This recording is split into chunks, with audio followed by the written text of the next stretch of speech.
Today on CityCast Boise. Long before it became one of our city's favorite Halloween destinations, the old Idaho Penitentiary was a place of punishment, rebellion, and resilience.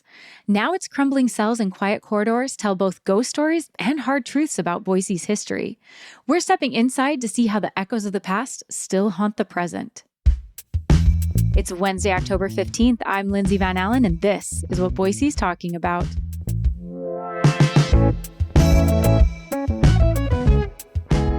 Joining me to dive into the old Idaho Penitentiary's most notorious stories are Samuel Anderson, the Education and Research Coordinator for the old Idaho Penitentiary, and Anthony Perry, the Historical Sites Administrator for the Idaho Historical Society. Thank you both for being here.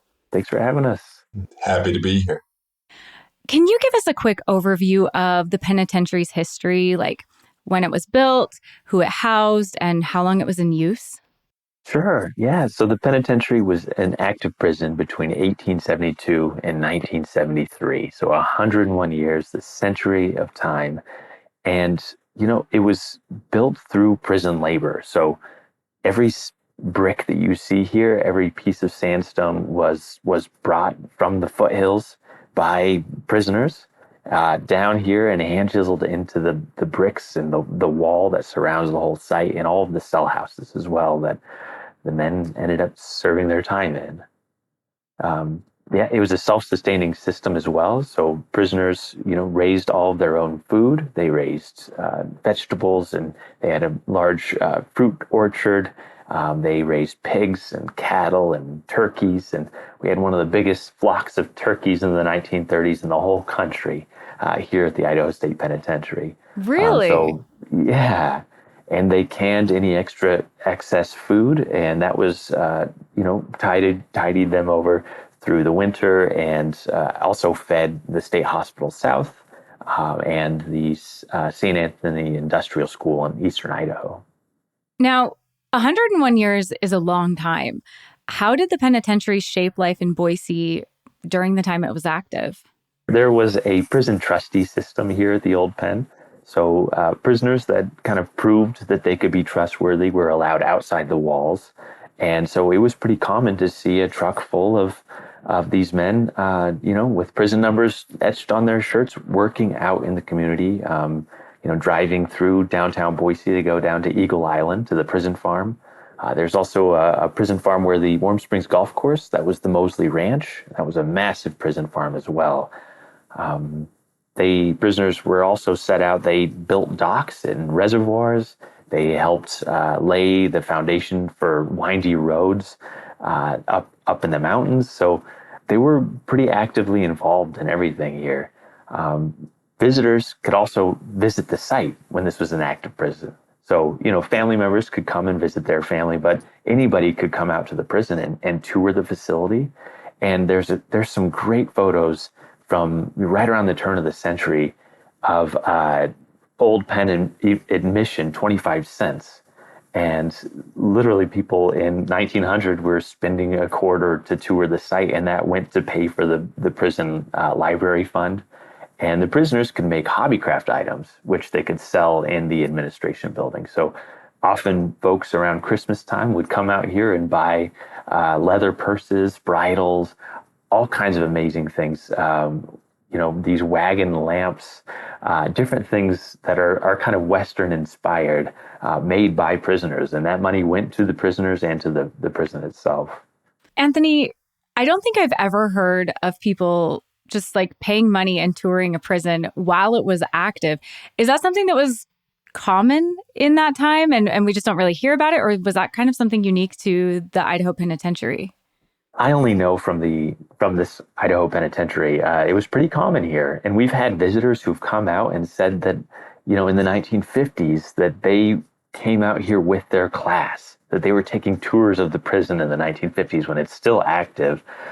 Today, it's still a big part of our community. That's when students are learning Idaho history. So we get a huge influx of fourth graders today. So it's funny how little has changed between when it was an active site versus now as a historic site. We still get kind of young visitors. Yeah, we serve typically about 12,000 school children a year. So we see a lot of individuals come through. primarily fourth grade, but we see honestly K through college. We're a big group of kids. And apparently, at least from what we're told, some of these older individuals who were around when the prison was still operating would come in, be brought in by their parents to kind of be shown what could happen if they don't change their ways, type of thing. Sounds like some 1950s parenting for sure. Yeah, yeah. So we've heard a little bit about what daily life looked like for people who were incarcerated, but I'm also interested in what was life like for the officers and wardens who also worked in the prison. Yeah, so the individuals who worked here as correctional staff, uh, for a long period of time, they were just given a gun and a badge, and that was the extent of the training they got.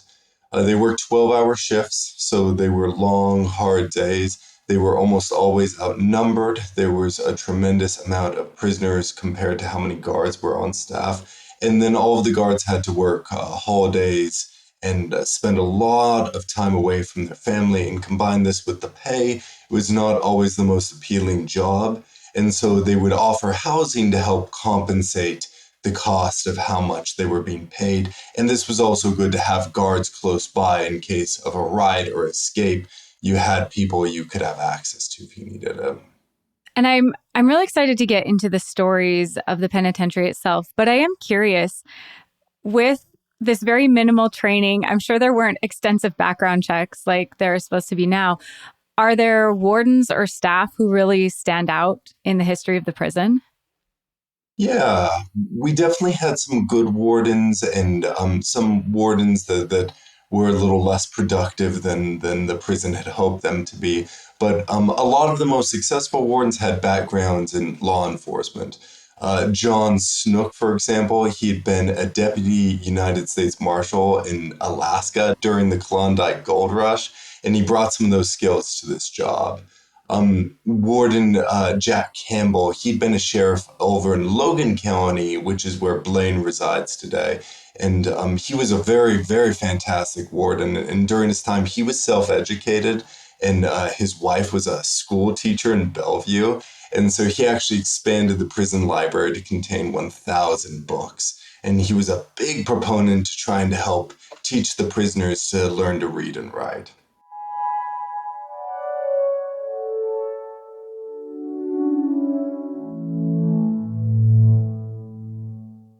Hi, I'm Michael Ziviak, Chief Revenue Officer of CityCast. Why do most of us want to learn a new language? It's because we want to speak it out in the real world with real people. Babbel gets you there fast. My daughter's a senior in high school, and after she graduates, we're taking a father-daughter trip to Spain. I know, she's spoiled, but that's on me. I'll be honest, my Spanish right now is pretty much tops out at "Donde está la biblioteca?" But when we get there, I want to actually talk to people, order food, and really connect with the locals, not just stumble through the basics. That's why I'm starting with Babbel. Learning a language with Babbel is all about small steps, big wins, and progress you can actually track and feel. And with how busy things get here at CityCast, I love that Babbel's bite-sized, 10-minute lessons fit perfectly into my day, whether it's between meetings or while I'm having coffee in the morning. I'm really excited to start picking up real-world Spanish before our trip so we can experience Spain in a more meaningful way. Right now, Babbel has a special deal for our listeners. Get up to 55% off your subscription at babbel.com/citycast. That's BABBEL.com/citycast for up to 55% off. Rules and restrictions may apply. Gracias and adios. I've personally taken some tours of the Idaho Penitentiary and gone to events there, and there are displays that talk about riots and escapes and some infamous executions. So the penitentiary has witnessed some intense moments. Could you share one that maybe really stands out to you? I think if any visitor comes today, the first question they have is what happened here. When you look at the chapel and the dining hall, which are just shells of buildings, you can still see the charred remains of some of the beams in the chapel. And That riot in March of 1973, it was the final riot here at this site. Um, it was kind of the final death knell at this prison. Prisoners were upset about the conditions. There's a lot of uncertainty. Prison authorities, they were running two prisons with the staffing of for one, essentially. So there's just a lot going on, and they know that the new prison site is almost complete. And unfortunately, this tinder exploded into this riot, and the dining hall was burned down, and the chapel was burned down, and the prisoners, despite that happening, had to spend 9 months at this facility before finally being transferred to the new prison site. So they had field kitchens, brought out here from the National Guard to prepare meals for prisoners. They didn't have a place to worship. Their chapel had been burned down, and that's one of the biggest questions that people they want to know. And there are so many elements and so many factors that lead up to these riots, but most of the time it comes down to just conditions, and a lot of people are very surprised that this was still active in the 1970s. There are still people who are incarcerated now, and there are still folks that were guards here that are still around now that worked out here. And it's such a recent history for a prison that had a cell house that had no plumbing, that prisoners were still using honey buckets as their toilet in the 60s. Yeah, no, when you go see it, for anybody who hasn't been, it very much is giving Wild West. It doesn't look like a modern building at all by any stretch of the imagination. And so finding out that it was still functional in the 1970s is kind of stark when you're standing there and you just look around like, what do you mean? What do you mean? Like when the Beatles were around and all these, like the people were still imprisoned here. And we've had some folks, the former director of the Smithsonian said this is one of the most important sites of its kind, because you see that evolution from literally when Idaho was a territory, when it was kind of the Wild West, all the way up through the 1970s, and all the different philosophies of incarceration that you can see. And a lot of those are built within the buildings too. So it's a really incredible site for that reason. And one of the reasons I wanted to have you on in October is because the penitentiary has a reputation for being one of the most haunted buildings, if not the most haunted building in Idaho. So I'm really curious, what kinds of ghost stories or chilling encounters have been reported at the penitentiary? So we did have a lot of people die on these grounds, with 101 years of history and 14,000 plus people living here over the years. We did end up seeing 133 individuals die on this site.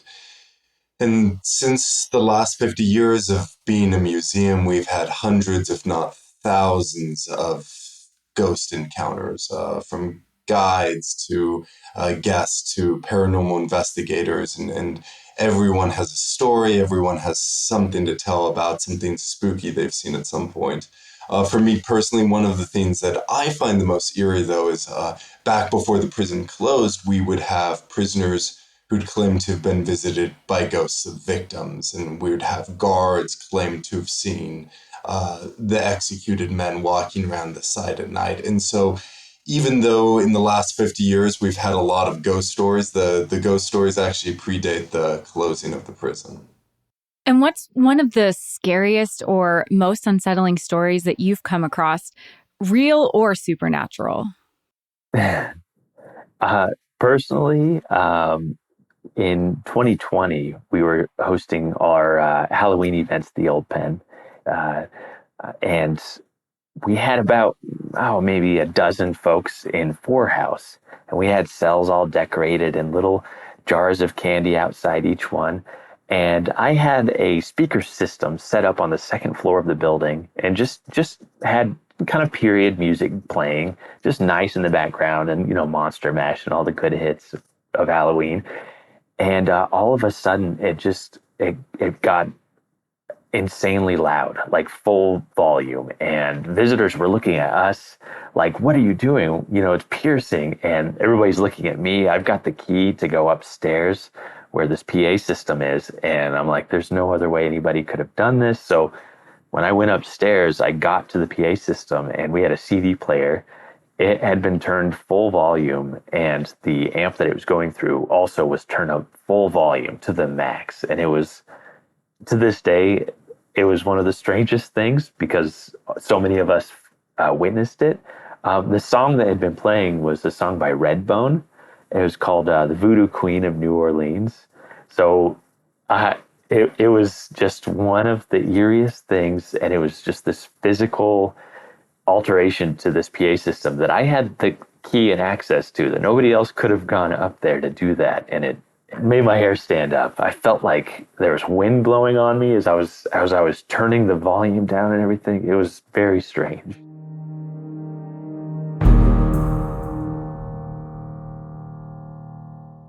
So, what's one story from the prison's history that you think more Idahoans should know, but probably don't? So, in April 28th, 1885, two men, E.T. Williams and Campbell, got into a fight with the bartender, J.W. Baker. And during this altercation, J.W. Baker's son, James, got in between them and he shot E.T. Williams. And it turned out to be a fatal gunshot. This was not the first gunfight in a saloon in Idaho's history, nor would it be its last. Altercations like this was quite common, but what makes this story unique is James Oscar Baker was found guilty of manslaughter. He was sentenced to the Idaho Territorial Penitentiary for a term of hard labor, and he was just 10 years old. And it raises some very tough questions, and this was before there was juvenile corrections here in Idaho, and it makes us look at law and order and punishment. We did have a man lose his life. E.T. Williams did die, but you have these questions of whether it was self-defense or whether his age should be taken into account, and it makes for a lot of thought-provoking history. And at that time, I mean, I know that was Wild West Idaho. Would he have been put in a more sequestered area? Was he just with the general population? How did that work? So the warden was concerned, as you might imagine, and tried to keep the boy around him and around the warden's house as much as possible. And typically with these young juveniles, the ones who are 10 and 11, they would often keep a trustee around them that they could ensure would protect the child. But it is a penitentiary. It is a prison, and it was a prison that did not segregate violent and non-violent offenders during this era. And so you'd have the majority of the prisoners would be in there for check fraud, but we would have some prisoners in there for some very serious and very violent crimes. With all the darkness in the old Idaho Penitentiary's history, are there also stories of resilience or humor or moments of humanity that came from this place? Yeah, absolutely. We had some amazing success stories of some prisoners in the 60s. Boise Junior College was offering, BSU was offering college classes, and we had one prisoner who took him up on it, and he ended up being released from the institution and getting his degree and actually working for Boeing and becoming a pretty successful guy. But there's also The Clock, the prison magazine that they wrote and published and printed and sent all across the country. And there are so many really funny stories. And one of my favorite things is this comic series called Knothead. And the prisoners were every month would produce a cartoon about the yard captain, who seemed to have a sense of humor because he could have censored this out, but he was always the butt of the joke in all of these knothead little comics that are being printed and published and shipped all around. So there was always this sense of some like playfulness and levity that they were allowed with The Clock, which is a really neat thing that they could do. With a historical site, whether that be a historical hotel or a ghost town, you find all of these examples of just the human experience. And with a penitentiary, you just have those same human experiences with the volume turned way up. You see just so much of everything. You can find terrible moments for sure, just awful things, but you can find really funny things. One of our prisoners, Charles Chambers, when he was escaping, he was crossing the river and he had clothes bundled over his head, and he lost his clothes and got out of the river, and he was absolutely naked. And so not only was he escaping from the authorities, but now he had to do it without a stitch of clothing on his body. And and there are also like heartwarming stories. The education building, they found a little mouse named George, and they found a little female mouse that they named Minnie, and they held a little wedding ceremony for the two mice. And so there's everything you can imagine: romantic stories, funny stories, stories of true regret, and stories of redemption. And Samuel, you dangled a story about a cat. I think you said his name is Dennis. Can I hear more about Dennis the cat? You said this is a crowd favorite. Everyone loves Dennis the cat. Yeah, so Dennis the cat is kind of the icon of the prison. He was snuck into the site in 1952 as a kitten, and he lived for 16 years. And when he passed in 1968, they held just a massive funeral in his honor. And in the clock, the prison publication that Anthony just mentioned, they did a 2-page obituary, and it's just a very heartwarming story of how this one little cat had a very big impact on a lot of people. Every year we hold a fundraiser on his birthday, which is Memorial Day, to help raise money for local animal shelters and help keep his memory alive. Wow. I bet Dennis the cat would love knowing that he's been able to help animals in perpetuity in Idaho's history. Earlier, we looked at how the penitentiary shaped life in Boise when it was open, but since it's closed in 1973, how does it continue to impact our city? Yeah, we receive 60 to 70,000 visitors every year. A lot of locals, but also a lot of tourists, a lot of folks who just have maybe a day in Boise and they want to learn a little bit about Idaho history, and they come here and as one of the biggest tourist destinations, this is their kind of dose of Idaho history through true crime. Besides that, we get about 12,000 students every year. Fourth grade is when a lot of people come here for the first time. I bet a lot of listeners remember coming during their fourth grade field trip as they were learning Idaho history. It's a good spot for that.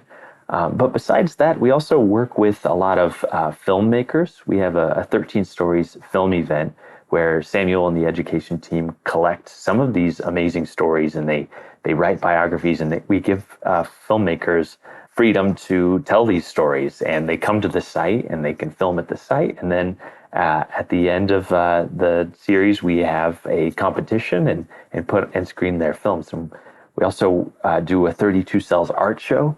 So we work with other visual artists who paint and crochet and sculpt, and whatever their medium is, they interpret a story here at the site that Samuel and the education team provide. So we're constantly trying to reach out to the community and work with different folks who can help us tell these stories and preserve this history.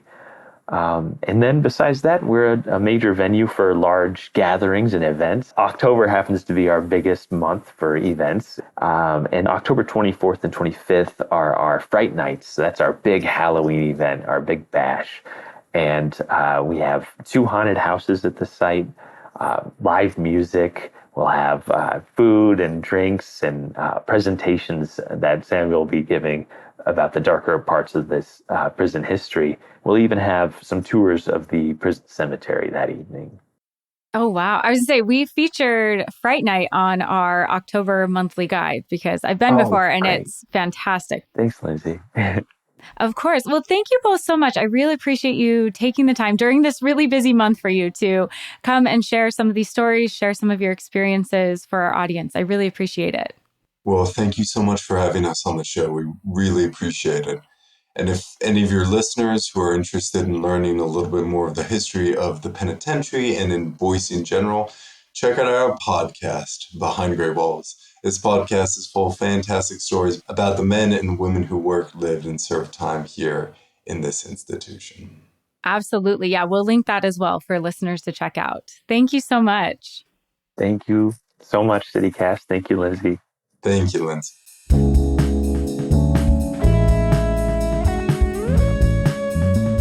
That's all for today here on CityCast Boise. We'll be back tomorrow morning with a look at the sexual abuse and cover-ups happening inside Idaho's women's prisons. You won't want to miss it.